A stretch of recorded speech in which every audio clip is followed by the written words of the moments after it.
जय श्री राधे। आजकल हम लोग श्री उड़िया बाबा जी के उपदेश नाम के ग्रंथ का श्रवण कर रहे हैं। आचार खंड सामाजिक समस्याओं पर आज का विषय चर्चा रहेगा। ओम अज्ञानतिमिरान्धस्य ज्ञानाञ्जनशलाकया चक्षुरुन्मीलितं येन तस्मै श्रीगुरवे नमः। मूकं करोति वाचालं पङ्गुं लङ्घयते गिरिं यत्कृपातमहं वन्दे परमानन्दमाधवम्। तप्तकाञ्चन गौराङ्गी राधे वृन्दावनेश्वरी वृषभानुसुते देवी प्रणमामि हरिप्रिये। वाञ्छाकल्पतरुभ्यश्च कृपा सिन्धुभ्य एव च पतितानां पावनेभ्यो वैष्णवेभ्यो नमो नमः। हरे कृष्ण कृष्ण कृष्ण हरे हरे, हरे राम राम राम हरे हरे। सामाजिक समस्याओं पर पहला प्रश्न,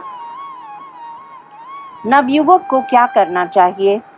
उत्तर, जब तक प्राचीन धर्म को ग्रहण नहीं करेंगे तब तक शांति नहीं रहेगी। इसलिए प्राचीन धर्म का अवलंबन करना चाहिए। वर्ण व्यवस्था को मिटाकर राजनैतिक कामों में लगना नवयुवकों का धर्म नहीं है।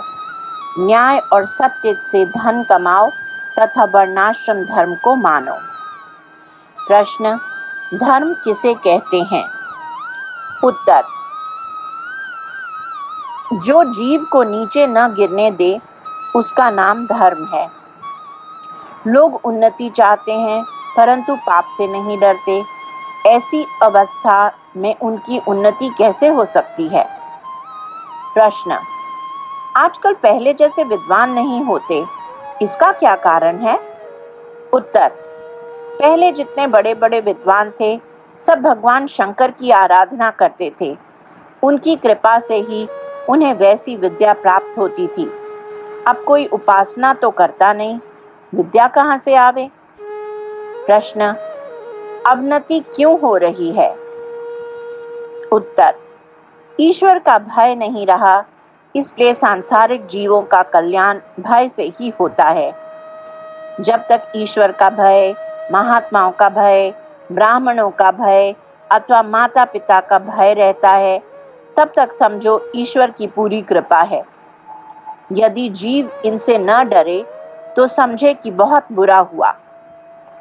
चेला स्वतंत्र हो जाए तो सर्वनाश, लड़का स्वतंत्र हो जाए तो सर्वनाश और नौकर स्वतंत्र हो जाए तो सर्वनाश। जब मनुष्य ईश्वर का भय छोड़ देते हैं तो इससे स्वच्छंदता पूर्वक पाप होने लगते हैं। लोक निंदा के भय से ही लोग बहुत से पाप नहीं करते। फिर यदि ईश्वर का भय हो जाए तो क्या कहना है? परमात्मा का भय न रहने से धर्म का भी भय नहीं रहता। पहले किसी की मृत्यु होने पर जो गरुड़ पुराण सुनाया जाता था वह इसलिए था कि उसे सुनने से पापों से भय हो जाए। उसमें यही तो बतलाया है कि अमुक पाप करने से मनुष्य अमुक नरक में जाता है। प्रश्न, देश की उन्नति के लिए लोग बहुत प्रयत्न कर रहे हैं, फिर भी उन्नति क्यों नहीं होती? उत्तर, धर्म का सहारा न होने के कारण। प्रश्न, महाराज जी, आजकल जब किसी के यहाँ हवन होता है तो वह यही कहता है, पंडित जी इसे जल्दी निपटाओ। उत्तर, पंडितों को उनकी बात नहीं सुननी चाहिए। भला कर्मकांड में जल्दी हुआ करती है? लोग कर्मकांड में तो जल्दी करते हैं किंतु रात दिन गप्पे हाँकते रहते हैं, उसमें जल्दी नहीं करते। प्रश्न, महाराज जी, कोई स्त्री शिक्षा की बात कहिए। उत्तर, स्त्रियां बहुत बोलना बंद कर दें, यही उनके लिए सबसे बड़ी शिक्षा है। वे लड़े भिड़े नहीं, अधिक पढ़ने लिखने की भी आवश्यकता नहीं, तथा प्राचीन आचार विचार से रहें। खिलाने पिलाने में किसी के साथ कमी वेशी ना करें, सबको एक सा भोजन दें, किसी को मोटी और किसी को पतली रोटी न दें, तभी घर में प्रेम रह सकता है। वे सबसे प्रेम रखें और पति के अतिरिक्त किसी अन्य पुरुष को स्वप्न में भी ना देखें, यह उनका प्रधान धर्म है। प्रश्न, विधवा स्त्री को भगवत प्राप्ति के लिए क्या करना चाहिए? उत्तर, भगवान को सर्वस्व समझकर उनमें प्रेम करना और शास्त्रोक्त वैधव्य धर्म का पालन करते हुए जीवन निर्वाह करना विधवा स्त्री का धर्म है। स्त्रियों के लिए भगवान के प्रति सेव्य सेवक भाव ही उत्तम है।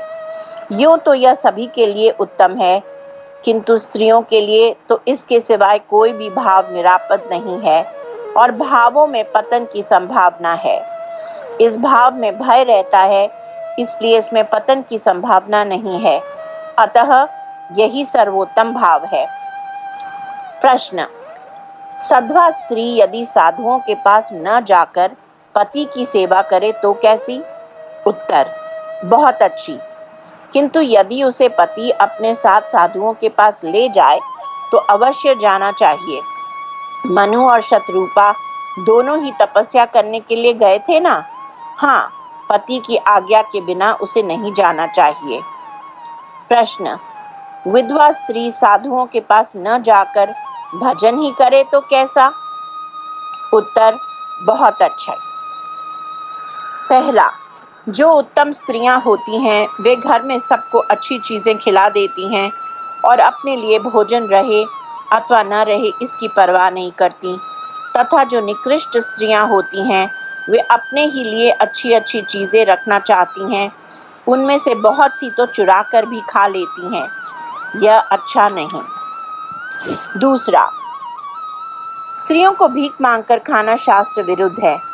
उन्हें न तो एकांत में जाना चाहिए और न घर छोड़कर बाहर विचरना चाहिए। भ्रमण करने वाली स्त्री प्रायः भ्रष्ट हो जाती हैं। वेदांत बहुत सी स्त्रियां सुनती हैं, किंतु उनमें कोई भी धारणा नहीं कर पाती। भजन तो उसके द्वारा होता है जिसे क्रोध का संसर्ग भी ना हो। तीसरा, आजकल बहुत से लोग कहते हैं कि स्त्रियों को पर्दे में रखना अन्याय है, परंतु पर्दे और घर में रहने से ही वे इन 5 बातों से जो उन्हें विषय में ले जाने वाली हैं बच सकती हैं। पहला, पर पुरुष का दर्शन। दूसरा, पर पुरुष का चिंतन।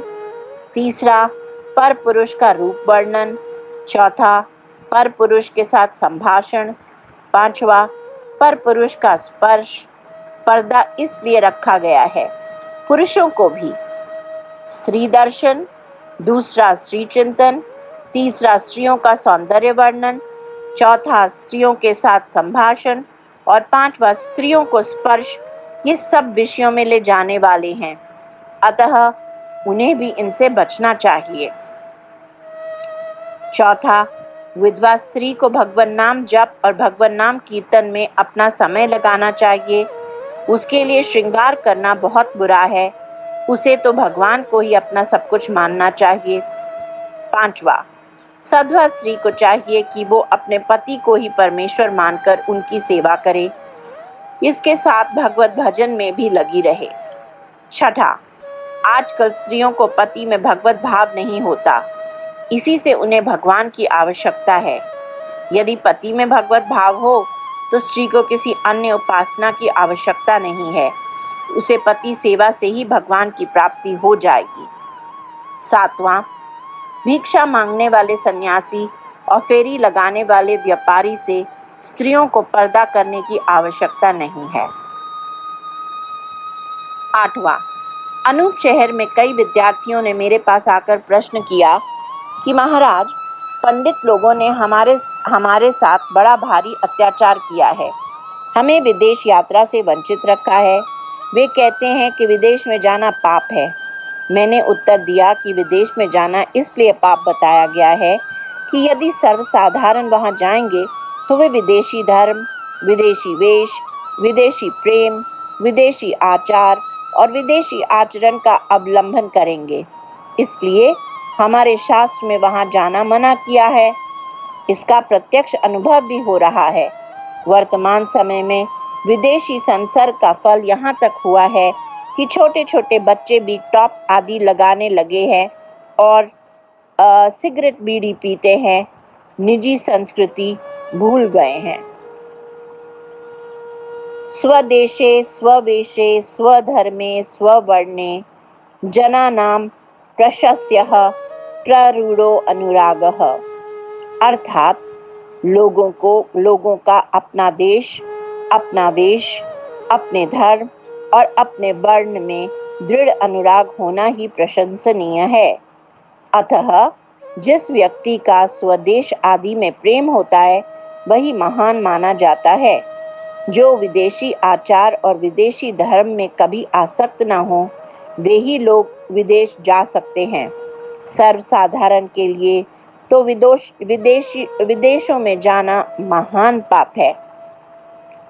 9. अन्यायोपार्जित धन विष के समान है। जो लोग अन्याय से धन कमाते हैं उनके तो चारों ओर विष ही विष है। 10. चोरी नहीं करनी चाहिए। यदि कोई चीज सड़क पर मिल जाए तो उसे भी नहीं लेना चाहिए, क्योंकि वह भी एक प्रकार की चोरी ही है। 11. 3 बातें ब्राह्मणत्व को नष्ट कर देती हैं। पहला, हल जोतना, दूसरा, पठन पाठन में हिलना और तीसरा, मादक वस्तुओं का सेवन। त्रिभिर्न नश्यति ब्रह्मत्व हलम हलम हलाहलम। जो वस्तुएं भगवान को भोग लगाई जा सके उनसे भिन्न सभी वस्तुएं मादक हैं। 12वां, आजकल के मनुष्य सट्टा बहुत पूछते हैं। मैं एक बार हापुड़ गया था। वहाँ एक सट्टेबाज मेरे पास आकर बैठ गया और बोला, महाराज मुझे सट्टा बता दो। मैंने कहा, मैं तुझे यही बताता हूँ कि तू कभी सट्टे का काम मत करना। 13, माता की सेवा किए बिना कल्याण नहीं होता। स्वयं जगत गुरु भगवान शंकराचार्य भी माता के बड़े भक्त थे। यहाँ तक कि माता के मरने पर उन्होंने सन्यासी होते हुए भी उनका दाह कर्म किया। माता को दुखी करने से किसी का कल्याण नहीं होगा। 14, अपने माता पिता की आज्ञा माननी चाहिए, किंतु यदि माता पिता भगवत भक्ति छुड़ावे या कोई धर्म विरुद्ध बात कहे तो नहीं माननी चाहिए। देखो, प्रहलाद से उसके पिता ने राम नाम छोड़ने को कहा, किंतु उसने इस बात को स्वीकार नहीं किया। 15, दूसरों के धन से बुद्धि भ्रष्ट और चित्त दुष्ट हो जाता है। आजकल साधुओं की बुद्धि क्यों मलिन हो रही है? अन्याय उपार्जित पराया अन्न खाने से तथा तंबाकू, भांग, गांजा आदि मादक द्रव्य खाने पीने से बुद्धि भ्रष्ट हो जाती है। 16, आजकल इतने आदमी गंगा जी पर नहीं पहुंचते जितने कचहरी में जाते हैं। जिसके मन में यह भाव हो जाएगा कि धन और मिट्टी समान है, वह कभी मुकदमा नहीं करेगा और न कभी गवाही ही देगा। 17, आजकल 3 बातों का बहुत प्रचार होता है। 1, ब्रह्मचर्य मत रखो। दूसरा, संतान पैदा मत करो। तीसरा, भक्त और भगवान को मत मानो। ये उन्नति के प्रधान घातक हैं। उन्नति तभी होगी जब इन बातों को मानना छोड़ दिया जाएगा। ऐसी बातों से जीव अपने पथ से गिर जाते हैं। 18वां, पहले हमारे यहाँ धर्म पुस्तकों की पूजा हुआ करती थी, किंतु आजकल लोग थूक लगाकर पन्ना उलटते हैं। जमाना कितना खराब आ गया। धर्म पुस्तकों को प्राणों से भी प्यारी समझो। 19, भोजन का बड़ा भारी असर पड़ता है। मुझे एक बार स्वामी मौजानंद जी सुनाते थे। एक बार वे तथा अन्य 8-10 साधु साथ साथ विचर रहे थे। किसी गांव के पास जाकर ठहर गए। उस गांव के एक भक्त ने सब महात्माओं को अपने घर में ले जाकर भोजन कराया। रात को सब महात्माओं को स्वप्न दोष हो गया। प्रातःकाल आपस में इसकी चर्चा चली तो मालूम हुआ कि सभी महात्माओं को हुआ है। इसका कारण जानने के लिए उस भोजन कराने वाले भक्त को बुलाया गया। उससे पूछा गया कि तुम सच बताओ, तुमने किस कामना से भोजन कराया था? उसने कहा, महाराज, मेरे संतान नहीं होती, अतः मैंने संतान की इच्छा से ही भोजन कराया था।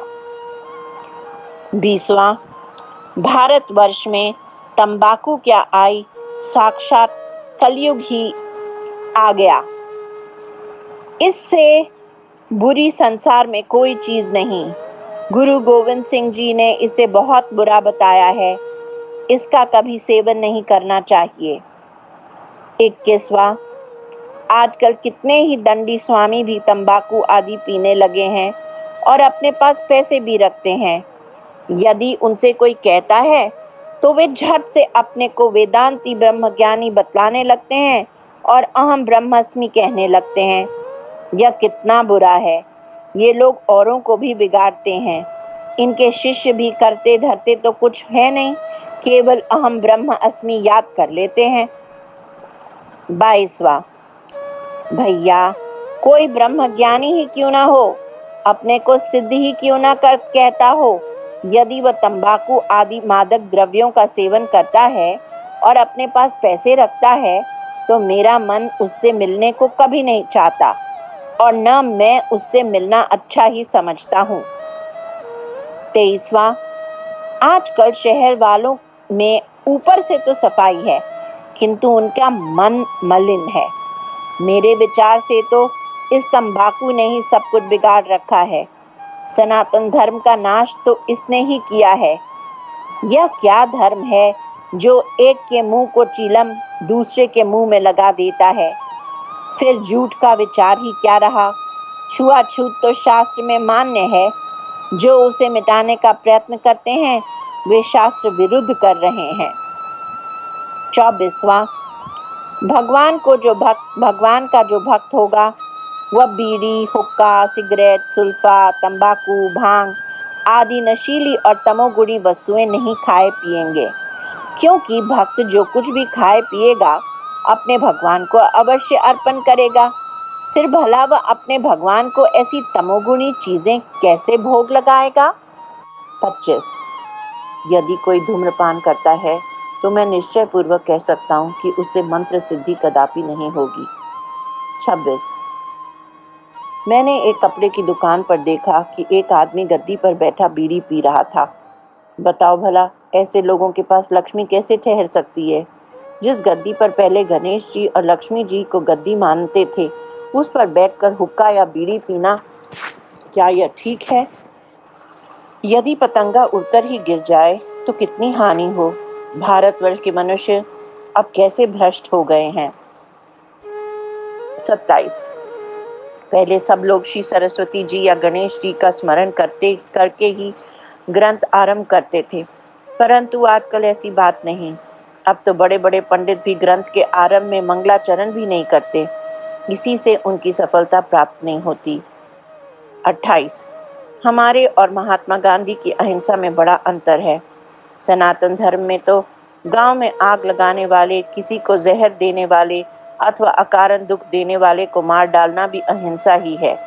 इसी कारण युद्ध में मारना अथवा धर्म विरोधी का वध करना भी अहिंसा है। गांधी जी की इसी अहिंसा होने पर तो राजकार्य चलना भी कठिन हो जाएगा। अतः जो काम करने के लिए हमारा शास्त्र कहता है वही पुण्य है और उससे विपरीत करना ही पाप है। 29, हिंदू धर्म के विषय में गांधी जी प्रमाण नहीं माने जा सकते। इस विषय में तो शास्त्रज्ञ पंडित जन ही प्रमाण हो सकते हैं। गांधी जी ने जो अछूतोद्वार का प्रसंग उठाया है वह धर्म विरुद्ध है। ऐसे प्रश्नों को उन्हें नहीं छेड़ना चाहिए। 30, बुद्ध देव साक्षात भगवान के अवतार थे, इसमें संदेह नहीं, किंतु उन्होंने वेद और वर्ण व्यवस्था को नहीं माना, इसलिए हमने उनकी बातों को ठुकरा दिया। इसी प्रकार गांधी जी भी भले ही महात्मा हों, तथापि उनका उठाया हुआ अछूत द्वार का कार्य शास्त्र विरुद्ध है। उनकी यह बात कैसी मानी जा सकती है कि शास्त्र विरुद्ध होने पर स्वयं भगवान बुद्ध की बात भी नहीं मानी जा सकती। 31 अस्पृश्यता कोई पाप नहीं है, इसके लिए शास्त्र आज्ञा देता है। शास्त्र में यह लिखा है कि अमुक पाप करने से अंत्यज योनि प्राप्त होती है। अतः यदि कोई अछूत होना नहीं चाहता है तो वैसा पाप ना करे। जिस प्रकार कचहरी में कलेक्टर सिपाही को अलग खड़ा करता है और वकील को अलग, तथा इस प्रकार कायदे से काम करने में कोई पाप भी नहीं होता, उसी प्रकार यह भी हिंदू समाज का एक कायदा है। अछूतों का उद्धार तो यही है कि जमींदार उनकी बेगार न लें और उनकी सब प्रकार सहायता करें। 32 हमें अब तक छुआछूत और जाति पांति ने ही बचा रखा है। अब देखना 10 वर्ष में यह देश इंग्लैंड हो जाएगा। 33 मैं अपने अनुभव से कह सकता हूँ कि आजकल भगवान नाम और जितेंद्रियता यही सब कुछ हो सकता है। भला जब हम चमार चूहरों के हाथ का भोजन करने लगेंगे तो तत्व ज्ञान कैसे हो सकेगा। ऐसे कहते हुए तत्व ज्ञान की आशा रखना तो मूर्खता है।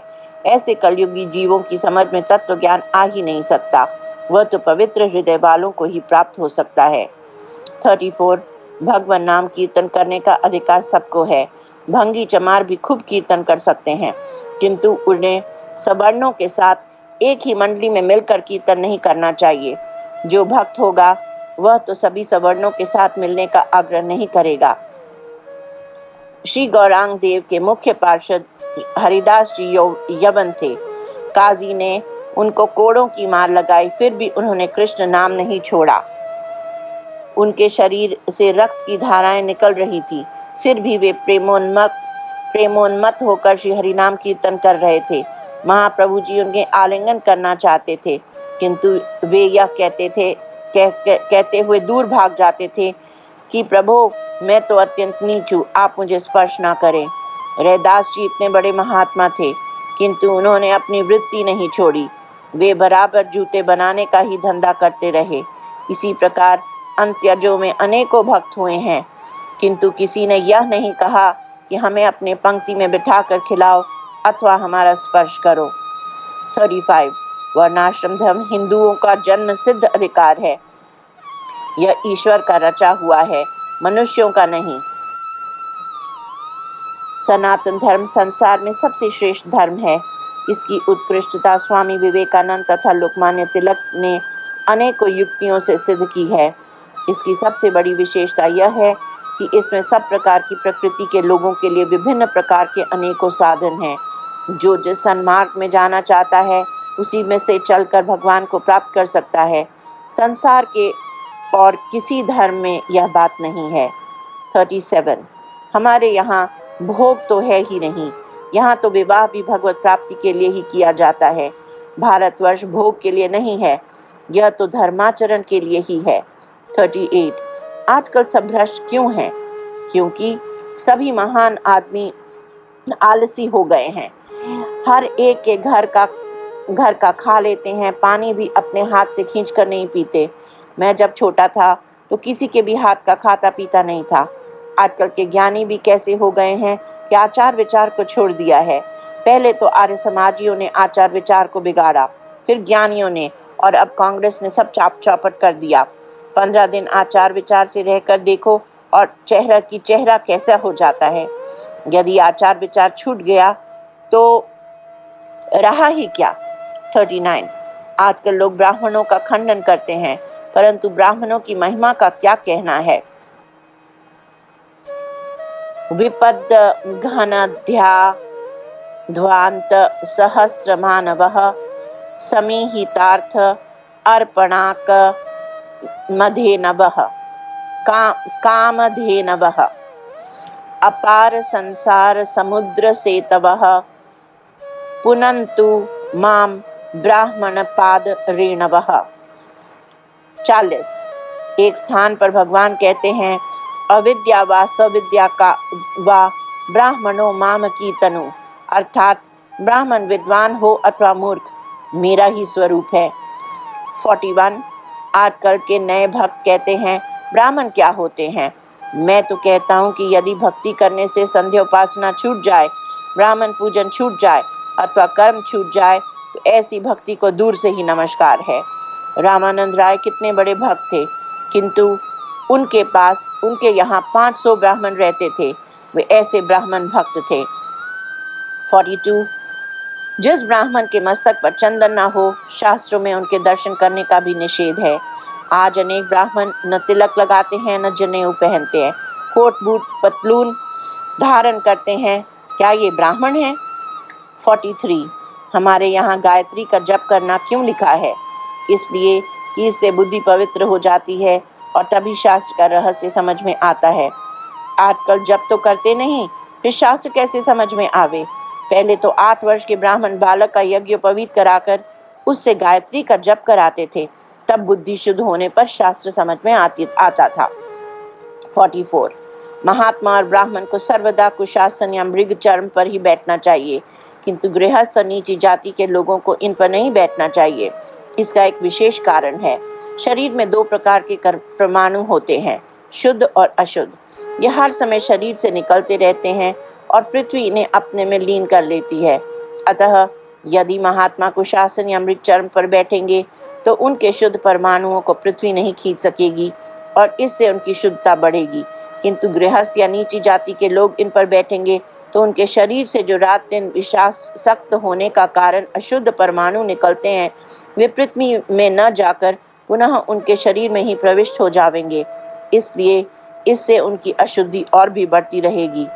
इसी से शास्त्र में केवल महात्मा और ब्राह्मणों के लिए ही मृग चर्म और कुशासन पर बैठना लिखा है, दूसरों के लिए नहीं।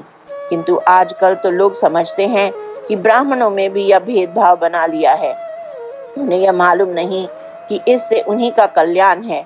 वे व्यर्थ ही इसमें अपना अपमान समझते हैं। 45 देश का कल्याण चमार चूहरों के हाथ का अन्न खाने से नहीं हो सकता। इसके लिए लोगों को ब्रह्मचर्य का पालन करना चाहिए। गिंजाई की तरह बहुत से बच्चे पैदा करने से क्या लाभ है? नेता लोग कहते हैं कि देशों में तो ब्रह्मचर्य का कोई नियम नहीं है, फिर भी वहाँ स्वराज्य है। हम कहते हैं हमें यूरोप के स्वराज्य की आवश्यकता नहीं, हमारा देश तो धर्म प्रधान है। यूरोप वाले स्वराज्य में से तो अशांति ही बढ़ेगी। 46 हमें गिंजाई पैदा करने से क्या करना है? आजकल एक के 8-8 बच्चे पैदा हो जाते हैं, सो सब विष्टा के थैले ही तो होते हैं। लोकमान्य तिलक के माता पिता ने यह प्रतिज्ञा की थी कि हम 12 वर्ष तक ब्रह्मचर्य पालन करके एक सम्राट पुत्र उत्पन्न करेंगे, किंतु उनका ब्रह्मचर्य केवल 11 वर्ष ही रहा। फिर भी तिलक जो हुए वे क्या किसी सम्राट से कम थे? देश का कल्याण तो उसी संतान से होगा जो ब्रह्मचर्य पालन के पश्चात होगी। 47 अभिमान नहीं कहीं तो गिरता है और कहीं बढ़ता है। आजकल यदि हमें हिंदुत्व का अभिमान होता तो हमारा सर्वनाश क्यों होता? 48 वृद्धों के आशीर्वाद से ही हमारा कल्याण हो सकता है, अतः उनकी तन मन से सेवा करनी चाहिए। 49 एक जगह मैंने देखा कि पति पत्नी एक ही थाल में भोजन कर रहे हैं। यह कितना बुरा है कि पत्नी पति को अपना जूठा खिलाए। दोनों को एक साथ कभी नहीं खाना चाहिए। जब पति भोजन कर ले तब स्त्री उसकी थाल में भोजन कर सकती है। 50 बिना श्राद्ध किए गृहस्थ का कल्याण नहीं है, अतः उसे श्राद्ध अवश्य करना चाहिए। 51 आजकल 10-10 तो पढ़ाने वाले मास्टर होते हैं, फिर कल्याण कैसे हो? पहले तो एक ही गुरु होता था, इसी से सब गुरु भक्ति नष्ट हो गई है। 52 असत पुरुषों के दर्शन और स्पर्श से पापों की वृद्धि होती है और पुण्य आत्माओं की सेवा करने से पुण्य बढ़ता है। इसी से हमारे यहाँ स्पर्श अस्पर्श का भेद माना गया है। शास्त्रों का कथन है कि पाप कर्म करने से चमार आदि अस्पर्श योनियां प्राप्त होती हैं और पुण्य कर्मों से ब्राह्मण आदि पवित्र जातियों में जन्म होता है। किंतु आजकल तो इन बातों को झूठ मानते हैं और शास्त्रों को भी गपोड़ा समझते हैं। यदि शास्त्रों को ही न माने तो क्या किया जाए? 53 आजकल कुछ लोग पद कीर्तन करते उस समय आधुनिक कवियों के पद गाते हैं, सो वे क्या सूरदास, तुलसीदास अथवा मीराबाई के पदों के समान हो सकते हैं? उन्हें तो भगवान के साक्षात दर्शन हुए थे। आधुनिक कवियों को तो यह स्थिति प्राप्त नहीं हुई। भक्तों के लिए तो उनकी वाणी वेदों के समान मान्य है। अतः तुम्हें उन्हीं के पदों का कीर्तन करना चाहिए। उनका चित्त पर बड़ा अद्भुत प्रभाव पड़ता है। 54 आजकल जो भारतवर्ष की अधोगति है, उसका एक प्रधान कारण संध्या उपासना आदि नित्य कर्मों को न करना का है। यदि हम नियम से विधि पूर्वक नित्य कर्म करते रहे तो रोग हमारे पास नहीं आ सकता। फिर हमें डॉक्टर वैद्यों की जरूरत नहीं है। एक बार जब मैं बंगाल में था तो मुझे एक गांव में एक भट्टाचार्य मिले। उनकी आयु प्रायः 60 वर्ष की थी, किंतु वे थे बड़े तेजस्वी। मैंने उनसे ऐसे स्वास्थ्य का कारण पूछा तो उन्होंने यही कहा कि मैं नियम अनुसार संध्या उपासना और गायत्री जप करता हूँ तथा शुद्ध अन्न खाता हूँ। इसी से आज तक मैं नहीं जानता कि रोग क्या है। नित्य कर्म करने वालों में एक अद्भुत तेज होता है जो उनके चेहरे पर प्रत्यक्ष चमकता रहता है, किंतु आजकल तो ऐसी दशा है कि बहुत से लोग संध्या करते ही नहीं, और जो करते हैं उनमें भी अधिकांश उसका नाम ही करते हैं। वे संध्या के समय भी दुनिया भर की गप्पे हाँकते रहते हैं। थोड़ी देर भी शांत और समाहित होकर उस कार्य में नहीं लग सकते। दुर्दशा तो यहाँ तक बढ़ी हुई है कि बहुत से ब्राह्मण, क्षत्रिय, वैश्य तो यज्ञ पवित्र भी नहीं कराते। उनका तो एक प्रकार से दुई जाति में जन्म लेना ही व्यर्थ हो जाता है। 55 आप तो पुरुषों की वाणी ही प्रमाण होती है। हर किसी की बात प्रमाणिक नहीं मानी जा सकती। शास्त्र आप तो पुरुषों की वाणी है, इसलिए उनमें परिवर्तन करने का किसी को अधिकार नहीं है। और जब शास्त्रों में चारों युगों के धर्म लिखे हैं, तब बदलने की आवश्यकता भी क्या है? कलयुग के धर्म भी शास्त्रों में पहले से ही लिखे हैं। 56 हमारे यहाँ शास्त्रों में शौर कराने का भी एक नियम है। किस दिन शौर कराने से ये क्या फल होता है, इसका विवरण इस प्रकार है। सोमवार, इस दिन शौर कराने से सुख होता है, किंतु शिव भक्ति की हानि होती है तथा पुत्रवान को इस दिन शौर नहीं कराना चाहिए। मंगलवार, शौर कराने से मृत्यु होती है। बुधवार, धन प्राप्त कराने वाला है। बृहस्पति, लक्ष्मी और मान की हानि करता है। शुक्रवार, लाभ और यश की प्राप्ति कराता है। शनिवार, मृत्यु का कारण करता है। रविवार, यह सूर्य का दिन है। इस दिन शौर कराने से धन, बुद्धि और धर्म की क्षति होती है। 57 जब सूर्य या चंद्र ग्रहण हो तो ग्रहण आरंभ होने से पहले ही स्नान कर लें और ग्रहण मोक्ष होने तक बराबर इष्ट मंत्र का जप करें। इस समय एकाग्रचित से स्थिरता पूर्वक जप किया जाए तो 24 लक्ष गायत्री के पुनश्चरण के समान होता है। ग्रहण मोक्ष होने पर गंगा स्नान करें। 58 4 जगह पराया अन्न नहीं होता।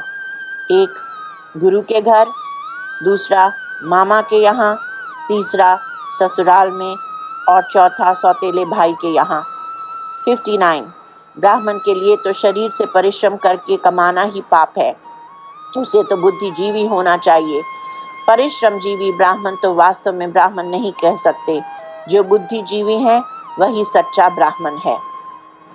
ओम सर्वे भवन्तु सुखिनः, सर्वे सन्तु निरामया, सर्वे भद्राणि पश्यन्तु, मा कश्चित् दुःखभाग् भवेत्। ओम शांति शांति शांति।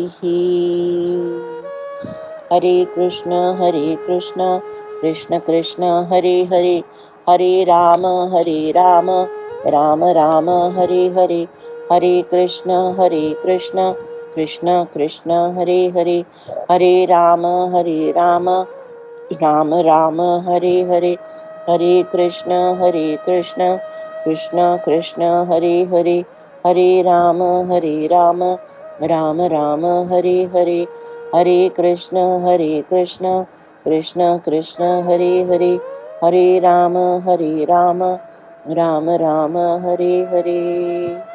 ओम श्री कृष्णाय अर्पणम् अस्तु।